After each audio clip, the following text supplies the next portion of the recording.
Good morning, students. How's it doing? I hope you are doing well. Dear students, today we are going to continue chapter number 3, Water Resources.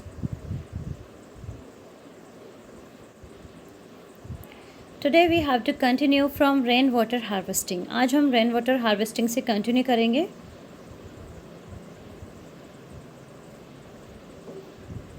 Turn to page number 29.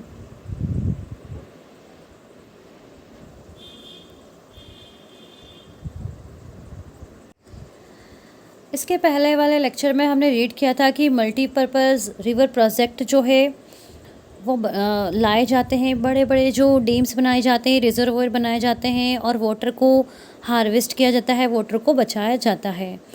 तो आज हम देखेंगे कि rain water harvesting जो है वो किस तरह से की जाती है और रेन वाटर हार्वेस्टिंग के ज़रिए हम किस तरह से वाटर को सेव कर सकते हैं, वाटर को बचा सकते हैं। तो बहुत सारे लोग जो है उनका ये मानना होता है कि जो मल्टीपर्पज़ रिवर प्रोजेक्ट्स है उसके बहुत सारे डिसएडवांटेज है, जैसे कि लोगों की लाइफ पर इम्पैक्ट पड़ता है, लोगों को एक जगह से दूसरी जगह मूव करना पड़ता है, या फिर इकोलॉजी जो है हमारी वो भी डिस्टर्ब होती है। तो ऐसे बहुत सारे डिसएडवांटेज है। तो अगर हम मल्टीपर्पज़ रिवर प्रोजेक्ट के बजाय रेन वाटर हार्वेस्टिंग करें, रेन वाटर हार्वेस्टिंग को अपनाएं तो ये और भी ज़्यादा आसान होगी। और लोग मल्टीपर्पज़ रिवर वैली प्रोजेक्ट का विरोध भी करते हैं, तो इसलिए रेन वाटर हार्वेस्टिंग जो है वो की जा सकती है। ये एक बहुत ही अच्छा अल्टरनेटिव है वाटर को सेव करने का। इसका जो इम्पैक्ट है सोशल इकोनॉमिकली और एनवायरनमेंट पर वो मल्टीपर्पज़ रिवर प्रोजेक्ट के मुकाबले बहुत ही कम है। मीन्स कि ये हमारे एनवायरनमेंट को बहुत ही कम प्रभावित करता है। अगर हम बात करें एंशंट इंडिया की, तो एंशंट इंडिया में कई सारे हाइड्रोलिक और स्ट्रक्चर्स जो है वो अवेलेबल थे, सोफिस्टिकेटेड हाइड्रोलिक स्ट्रक्चर्स जो है अवेलेबल थे। लेकिन उसके अलावा एक्स्ट्रा ऑर्डिनरी ट्रेडिशन था वाटर हार्वेस्टिंग सिस्टम का। People had in depth knowledge of rainfall regime and soil types and developed wide ranging techniques to harvest rainwater, groundwater, river water and flood water in keeping with the local ecological conditions and their water needs. तो वहाँ के जो लोग थे ancient India में, वो rainfall regime के बारे में, यानी कि रेनफॉल का जो पैटर्न है उसके बारे में काफ़ी जानकारी थी, सोइल टाइप्स की पूरी जानकारी थी और किस तरह से वहाँ पर नई टेक्निक लाई जा सकती है ताकि रेन वाटर को हार्वेस्ट किया जा सके। ग्राउंड वाटर, रिवर वाटर, इन सब की पूरी वहाँ पर लोगों को जानकारी थी। फ्लड वाटर जो है उसको भी वहाँ के लोगों ने ध्यान में रखा हुआ था ताकि इकोलॉजिकल कंडीशन जो है वो मेंटेन रह सके।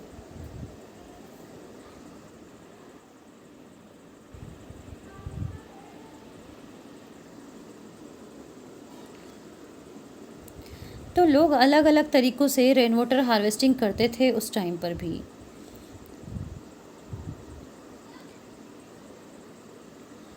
In hill and mountainous region, people built diversion channels like the Gulls or Kuls of the western Himalayas for agriculture. Rooftop rainwater harvesting was commonly practiced to store drinking water, particularly in Rajasthan. In the floodplains of Bengal, people developed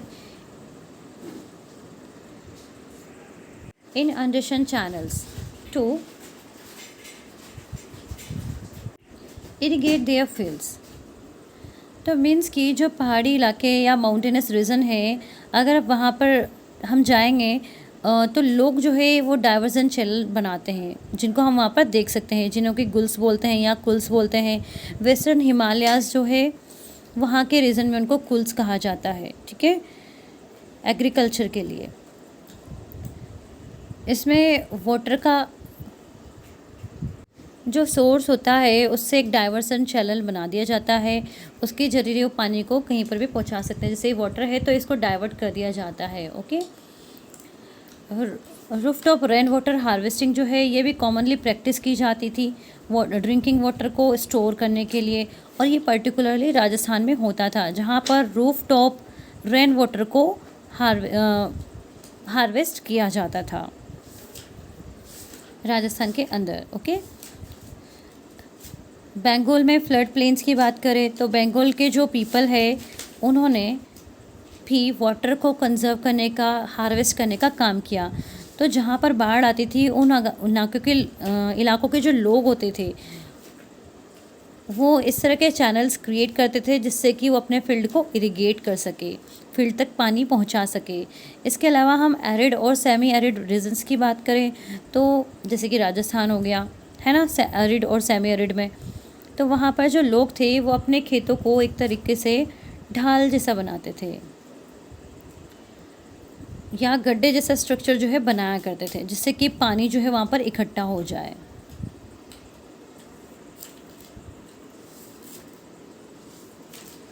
ताकि पानी जो है वो store रह सके। इन arid and semi-arid region, agricultural fields were converted into rain-fed storage structures that allowed the water to stand and moisten the soil like the khadins in Jaisalmer and Johats in other parts of Rajasthan. तो इस तरह से पानी की कमी जो थी उसको पूरी की जाती थी। जैसलमेर में इनको खादिन बोला जाता था और राजस्थान के अदर पार्ट्स में इसको जोहड़ बोला जाता था। इस पिक्चर में आप देख सकते हो यहाँ पर बताया गया है कि वाटर हार्वेस्ट करना चाहिए। वाटर हार्वेस्ट जो है बहुत ही ज़रूरी है आपकी सोसाइटी के लिए। In the semi-arid and arid regions of Rajasthan, particularly in Bikaner and Phalodi and Barmer, almost all the houses traditionally had underground tanks or tankas for storing drinking water. देखो semi arid region जो है या arid region जो है राजस्थान के अंदर, particularly Bikaner, फालूदी और बाड़मेर की बात करें तो यहाँ पर लगभग सभी घरों में ट्रेडिशनली ट्रेडिशनल एक जो तरीका है उसको अपनाया गया है अंडरग्राउंड वाटर जो है उसको मेंटेन करने के लिए। तो अंडरग्राउंड टैंक जो है वो बना दिए जाते हैं जिनको टांका बोला जाता है। इसमें ड्रिंकिंग वाटर को स्टोर किया जाता है। The tanks could be as large as a big room. Tank इतने बड़े हो सकते हैं जितना कि एक बड़ा रूम हो। और one household in Phalodi had a tank that was 6.1 metres deep, 4.27 metres long and 2.44 metres wide. Phalodi में एक जो टैंक है वो मिला तो एक घर के अंदर टैंक जो था वो 6.1 मीटर डीप था, 4.27 मीटर लॉन्ग था और 2.44 मीटर वो वाइड था। तो इस तरह से टैंक या टांका जिसको हिंदी में बोलेंगे तो वो बनाए जाते थे। The tankas were part of the well developed rooftop rainwater harvesting। तो टांकास जो है ये पार्ट थे कि well developed rooftop rain water harvesting जो सिस्टम जो है काफ़ी टाइम से यहाँ पर चला आ रहा है और ये बनाए जाते थे मेन हाउस के अंदर ही या फिर आंगन में। ठीक है, कोर्टयार्ड जो होता है हमारा, कोर्टयार्ड मीन्स होता है आंगन, वहाँ पर बनाए जाते थे। और फिर इनको स्लोपिंग रूफ से कनेक्ट रखा जाता था। मीन्स कि जो घरों की जो रूफ होती है उनको ढलान वाला बनाया जाता था ताकि पाइप के थ्रू पानी जो है यहाँ तक पहुँच सके, टैंक्स तक पहुँच सके। Rain falling on the roof tops would travel down the pipe and was stored in these underground tanks. और फिर बारिश का पानी जो है इन पाइप से होकर के टैंक्स में चला जाता था। The first spell of rain was usually not collected as this would clean the roofs and the pipes. The rainwater from the subsequent showers was then collected. देखो फर्स्ट जो रेन होती थी तो उसका तो पानी कलेक्ट नहीं किया जाता था, ठीक है, लेकिन बाद की जो पानी होती थी, बाद की जो बारिश होती थी उसका पानी कलेक्ट किया जाता था। The rainwater can be stored in the tankas till the next rainfall, making it an extremely reliable source of drinking water when all other sources are dried up. तो रेन वाटर जो है इसको store किया जाता था टांकास के अंदर जब तक कि अगली बारिश नहीं होती है और एक्सट्रीमली रिलायबल सोर्स जो है ड्रिंकिंग वाटर का वो अवेलेबल नहीं हो तब तक। ठीक है, अगर पानी अवेलेबल होता है तो वो अपना पानी यूज़ करते हैं, लेकिन जब पानी अवेलेबल नहीं होता है तब वो टांकास का पानी यूज़ किया करते थे जब सारे रिसोर्सेज उनके ड्राइड अप हो जाते थे। Particularly in the summers rain water और पालार पानी जो है इसको कॉमनली प्योरेस्ट फॉर्म माना जाता है नेचुरल वाटर का। पालार पानी जो होता है उसको समर्स के दौरान, ठीक है, कई सारे हाउसेस जो है वो बनाए गए थे, अंडरग्राउंड रूम जो है उनमें बनाए गए थे, टांकास जो है उनमें बनाए गए थे ताकि समर की जो गर्मी है उसको भी बीट किया जा सके और पानी रूम ठंडा रह सके और पानी भी कलेक्ट होता रहे।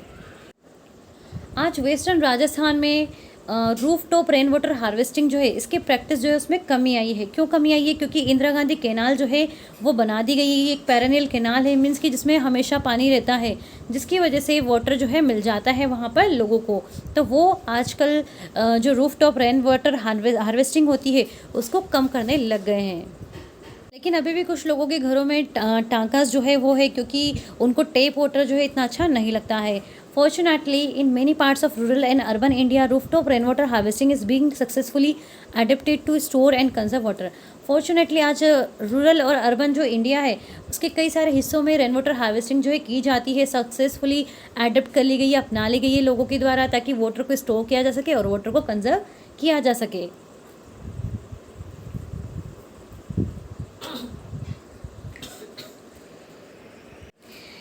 In Gendathur, a remote backward village in Mysuru, Karnataka, villagers have installed in their household's roof-top rainwater harvesting system to meet their water needs.